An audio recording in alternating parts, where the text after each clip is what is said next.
investigate. Fox 8 News starts now. Kudos to you, Peter Gold. Kudos to you.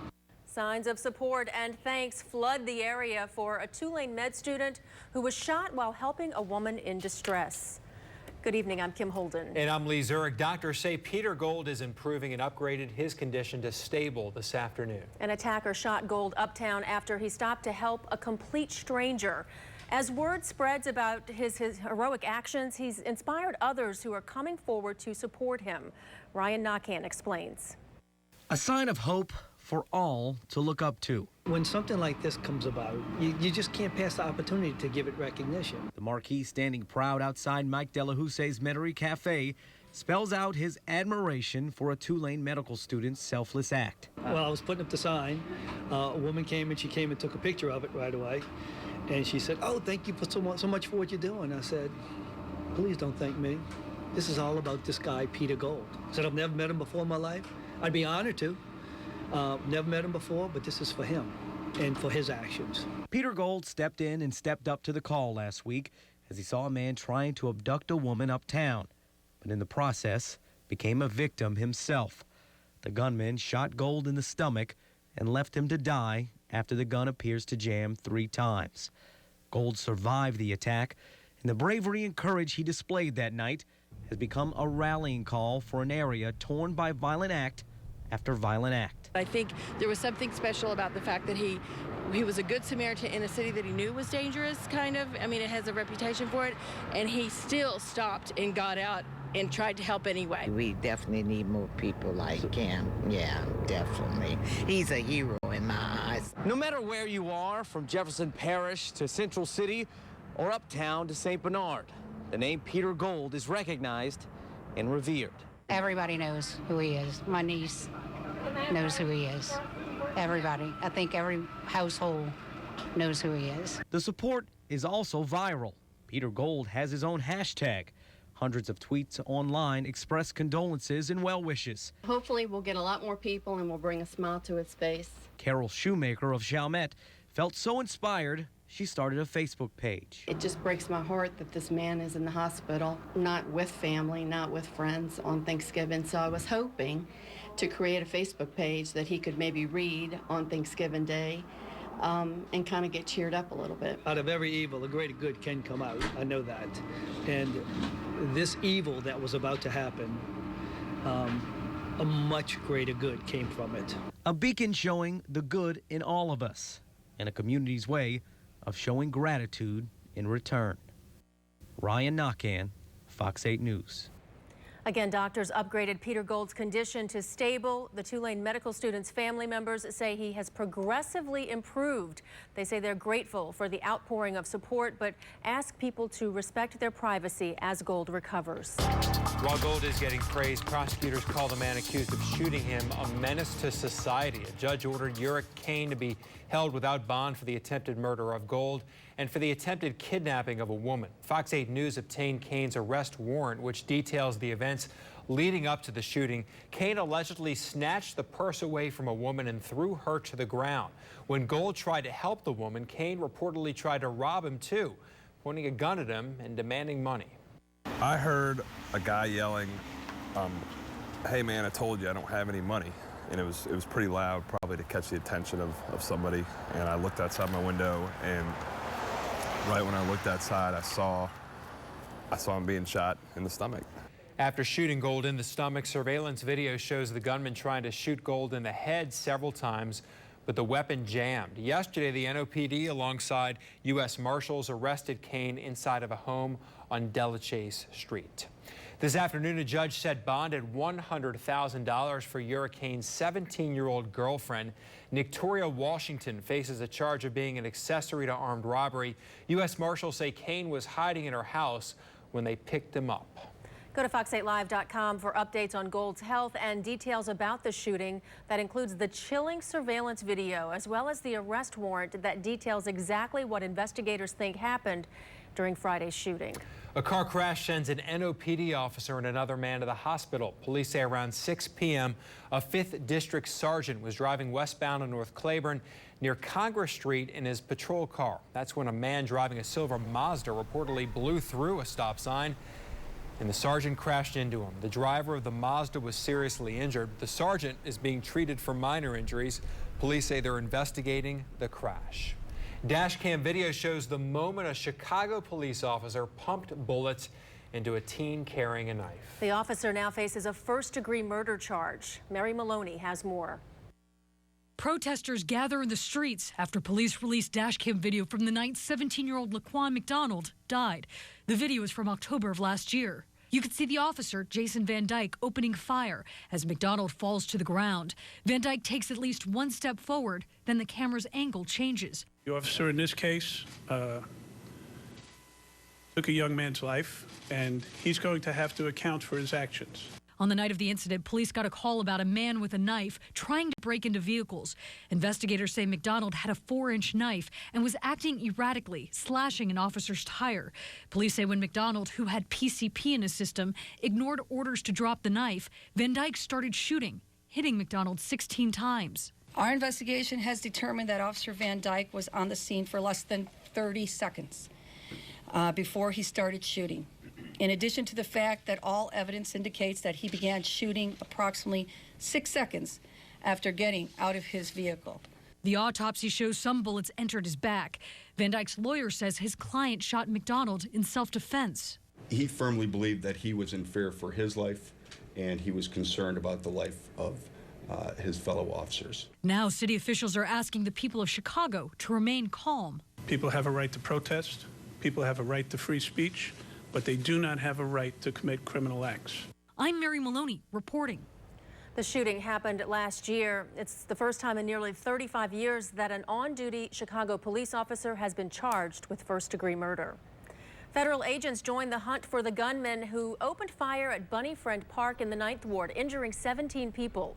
Today, ATF agents recovered even more shell casings from Sunday's shooting at the playground. Investigators say 2 groups started shooting at each other, and they suspect it may have been gang-related. The principal of nearby Akili Academy says some of her students were likely at the party when the shooting started. In New Orleans, of course that's a concern, but it is very much a reality, and it's a harsh reality. And when you choose to work with children, you choose to take on that responsibility of knowing that you have to be a safe anchor for students every single day, because when they walk into a playground, we don't know what's going to happen. Next week, a group that specializes in helping kids and families dealing with traumatic events will be at the school to lend support. Even though there were hundreds of people at the playground when the shooting started, police say not many people are coming forward. They urge witnesses or anyone with information to call Crime Stoppers. You can remain anonymous and could be eligible for a $5,000 reward. A woman accused in the death and dismemberment of a Bourbon Street dancer wants her trial moved out of Jefferson Parish. Attorneys for Margaret Sanchez argue intense media coverage of the case will make it hard for her to get a fair trial. Sanchez and Terry Speaks are accused of killing 22-year-old Jaron Lockhart and cutting up her body at a Kenner home in June of 2012. Her remains washed ashore in Mississippi the next day. Sanchez has pleaded not guilty. Her trial is set to start December 7th, but her attorneys also asked for a delay. Speaks was already found guilty and received a life sentence. The Office of Alcohol and Tobacco Control cites 14 strip clubs across the state as part of its undercover investigation named Operation Trick or Treat. Agents say they found prostitution, lewd acts, and drug activity at the clubs. 6 of the businesses were ordered to stop selling alcohol and tobacco products immediately. They were issued emergency suspensions because of what the ATC calls a threat to public safety. Following in the footsteps of other cities across the country, New Orleans stores may soon charge customers for their grocery bags. That's if 2 city council women have their way. Meg Gatto explains. The proposal by Susan Guidry and LaToya Cantrell calls for a 5-cent fee for paper bags and a 10-cent fee for plastic, all in an effort to reduce waste. I don't really like it because I don't think it's right that you have to, go pay for the stuff and then you have to also pay for your bag also. I think it's a good idea. Why? Well, the cloth bags are easier to use, and you can put more in them. And I believe environmentally it's sound, too, to use a cloth bag. Now, there would be exemptions to the rule if passed, including for people on public assistance. Many other major cities have not only instituted similar fees, but have banned plastic bags altogether. Austin, Portland, and Chicago are just a few. Environmentalists say behind cigarette butts, plastic bags are the second most littered item. The proposal by Susan Guidry and LaToya Cantrell could be debated by the full council as early as next month. Kim? All right, thanks, Meg. One of the police officers accused of killing a 6-year-old boy in Marksville is out of jail. Norris Greenhouse Jr. posted a $1 million bond today. The other officer accused in the shooting, Derek Stafford, is still behind bars. Greenhouse's family had previously tried to post bond, but it was denied because his father is an assistant district attorney. Louisiana law states that attorneys cannot post bond for defendants, but a judge today ruled Greenhouse could bond out. We read the law and we determined and we acted upon it just as it was written. And the court said we're going to overturn it and let him go, let him go out on bond. Police arrested Greenhouse and Stafford 3 days after a shooting during a chase that killed 6-year-old Jeremy Martis and injured his father, Chris Few. Authorities investigating the Paris terror attacks released the name and photo of another suspect. They say Mohamed Abrini drove a car that was later found abandoned at the site of one of the shootings. Investigators think he dropped off one of the bombers who attacked and warned he could be armed and dangerous. French officials have handed preliminary charges to 124 people since a state of emergency went into effect following the attacks. They've conducted 1,200 searches and seized 230 weapons. French President Francois Hollande and President Obama vow to join forces in their fight against ISIS after the Paris terror attacks. It is about taking out their financing, hunting down their leaders, dismantling their networks, and taking back the land they currently control. This barbaric terrorist group, ISIL or Daesh, and its murderous ideology pose a serious threat to all of us. It cannot be tolerated, it must be destroyed, and we must do it together. Hollande is also meeting with leaders from Britain, Germany, and Russia this week to come up with a plan to fight ISIS. Meantime, the Turkish president defends a decision to shoot down a Russian fighter plane near the Turkish-Syrian border. Despite all our warnings, this warplane had to be dealt with because the plane had not answered our warnings. The plane had been warned as it was approaching our border numerous times, and as a result, following this insistent approach to our border, this plane, one of two, has been shot down by one of our F-16 fighters. The incident puts a tense relationship between the European neighbors even more on edge. President Obama says the incident shows an ongoing problem with Russian operations. A trip to New York at a 5-star hotel paid for by you. The whole thing reeks of inappropriate behavior. You've heard of public officials traveling on your dime before, but this story comes with a twist. Make that a few twists. It has this Tulane law professor outraged. Watch our all-new investigation tomorrow night on Fox 8 News at 10. Governor-elect John Bel Edwards admits it may take longer than he wants to deliver on a campaign promise. He pledged to expand Louisiana's Medicaid program on day one in office. Well, now Edwards says he doesn't want to enact the expansion until he's sure the state's financing share is covered. He insists providing the government-funded health insurance to the working poor remains a top priority. Governor Jindal, we're trying to get a quick interview with you, Governor Jindal. That was the scene in St. Tammany 2 years ago as plainclothes state police swept the governor away from our line of questioning. Yeah, tonight we have new questions for Governor Jindal, and again, he won't answer them. Last week, Governor Jindal pulled out of the presidential campaign race. Before he did, one state trooper racked up $81,000 in overtime this year, protecting the governor. With salary, that one trooper will make about $200,000 this year. That just begins the pricey protection you paid for as Governor Jindal campaigned for the highest office. Here's our new investigation. Wanna hold it? Yeah. Whoa. Yeah, it's a lot of money. A lot of money spelled out in a lot of pages of paper. Very heavy. Very heavy. It's a lot of paper. Travel records related to Governor Jindal's campaign for president. Travel that you, a Louisiana taxpayer, paid for. With Governor Jindal's popularity at record lows during his time in office, there's not much else that could bring him any lower. Lee, I think this story might be the thing to do it. Jindal spent much of this year on the road campaigning for president. Louisiana State Police troopers shadowed him along the way. While Jindal campaigned in Iowa, New Hampshire, South Carolina, and Ohio, Louisiana taxpayers footed the bill for troopers to fly, eat at restaurants, and sleep in hotels. The cost this year, more than $400,000. When our hospitals are being cut, our higher education institutions are being cut, and voters see an expenditure like this is the kind of thing that angers voters because it's symbolic. This year, those records show troopers spent at least 885 total days on the road with Jindal. Keep in mind, multiple troopers travel at one time. Sometimes the troopers travel for long stretches, a 16-day trip in August and September, mostly to Iowa, another 15-day trip to Iowa in October.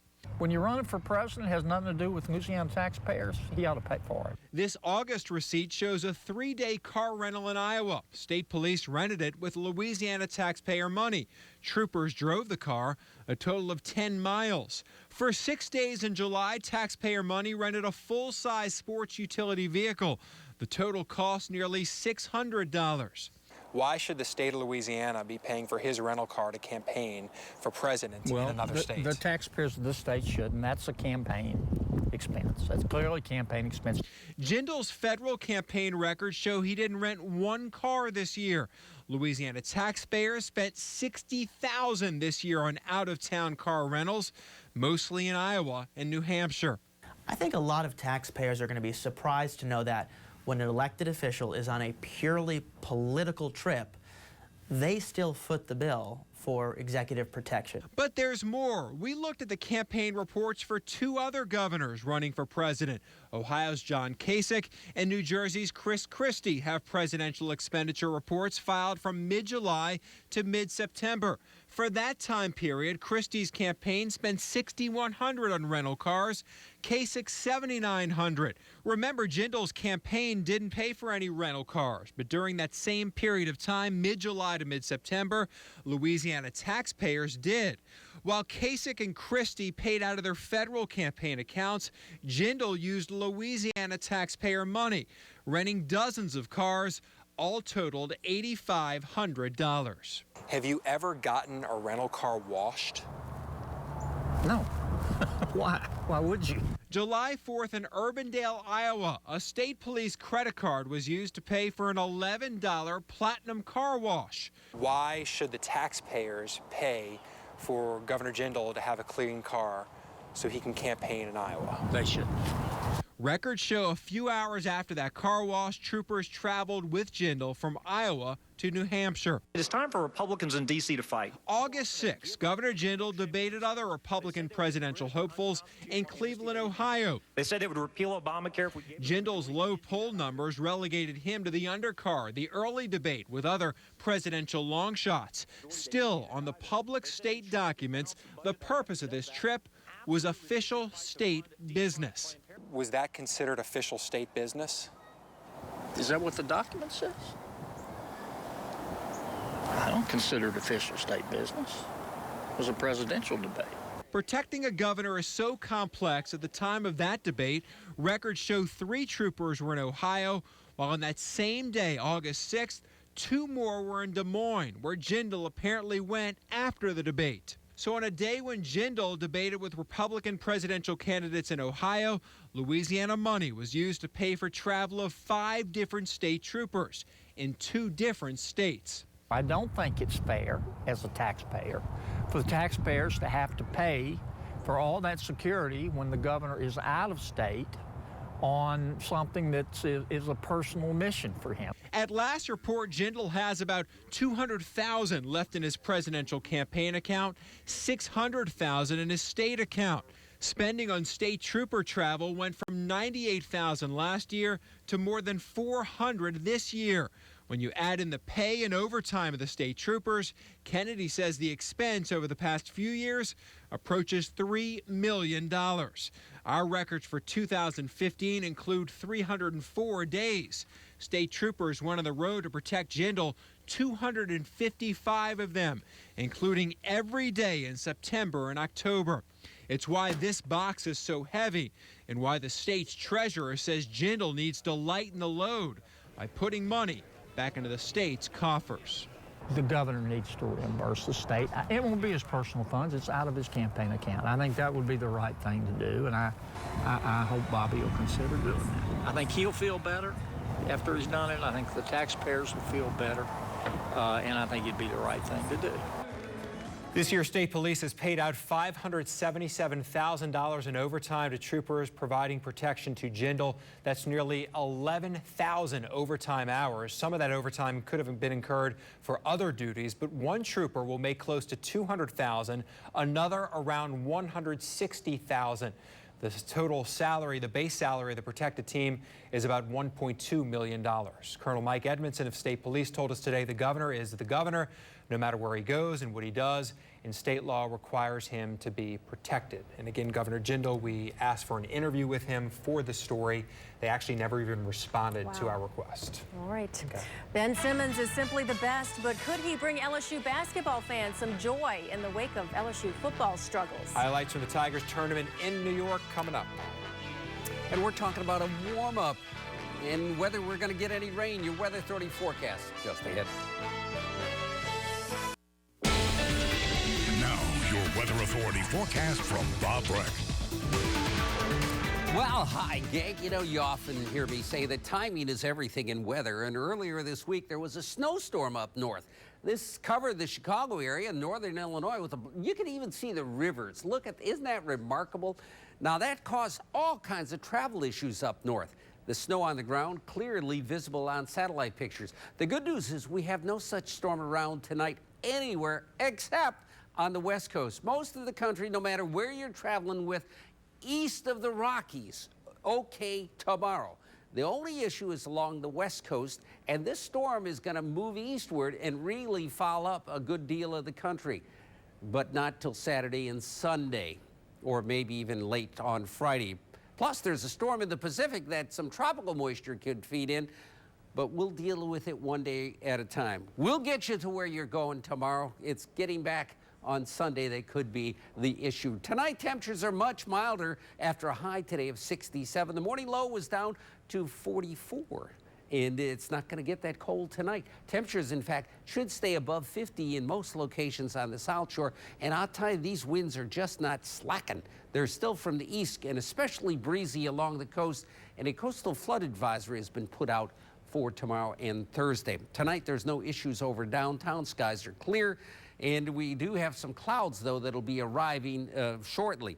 Lows far north might see some upper 40s. The rest of us will be in the 50s. During the day tomorrow, if we see some sunny breaks, we could get into the upper 70s. Our shower chances slim and none for the next several days. It's going to be rather breezy, and we'll flirt with 80. Certainly not Thanksgiving weather.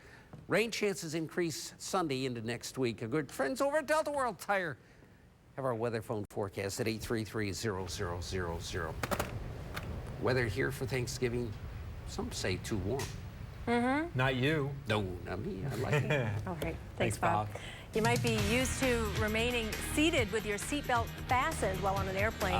But the sixpence stompers just couldn't keep still on a recent flight. There are mile-high moves ahead.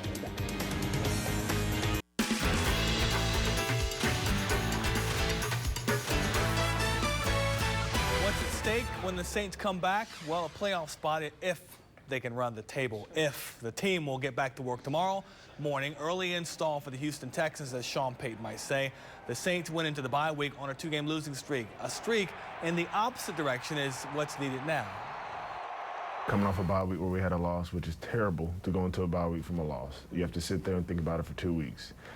So we're excited to play on the road against a very good team. The Texans are coming off a win. They're really good defensively, just watching them on film. And so it's going to be a great challenge for us, but I feel like we have 6 games left. It's kind of now or never for us, and so I'm excited to see how we respond.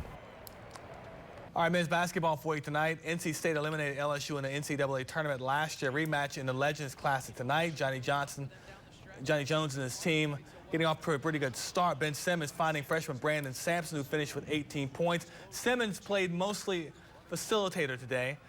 Here's Tim Quarterman from the corner, knocking down 3 of his 19 points. But take it late into this game, Tigers down 2 with a minute left. Simmons answers the call. His first field goal of the game. Sent it to overtime, tied at 65, but in the OT period, he would foul out with less than a minute to go. Wolfpack fall away. Cody Martin with the layup there, and it's LSU losing in this game. Unfortunately, they go 0 for 2 in this tournament. They were 22nd ranked going into the tournament. They will not be nationally ranked when they come out of this tournament. All right. Thanks, Juan. Okay. Well, the 610 Stompers head to New York City to dance in the Macy's Thanksgiving Day Parade, but they just couldn't wait to show off their extraordinary moves. The dance crew jumped into the aisle of their United flight and treated other passengers to a performance with choreographed moves to stand up and get crunk. A woman on the plane posted this video to Facebook. In addition to their performances year-round in the metro area, the 610 Stompers are scheduled to be in London for New Year's Day 2017. I bet everybody on the plane was happy. I bet that was a good show. Yeah. Look at Bob kind of dancing a little earlier. He's got his own moves. He does. He can be a stomper. That's the news. Thanks for watching. Have a great night. We'll see you tomorrow. Next newscast starts 4:30 in the morning. With the Fox 8 mobile app, you'll never be without Fox 8 News. Sign up at fox8live.com for text and email alerts during breaking news and weather. Sponsored by Egan Home Health and Hospice, improving and maintaining your health, independence, and quality of life at home. Fox 8 is proudly locally owned.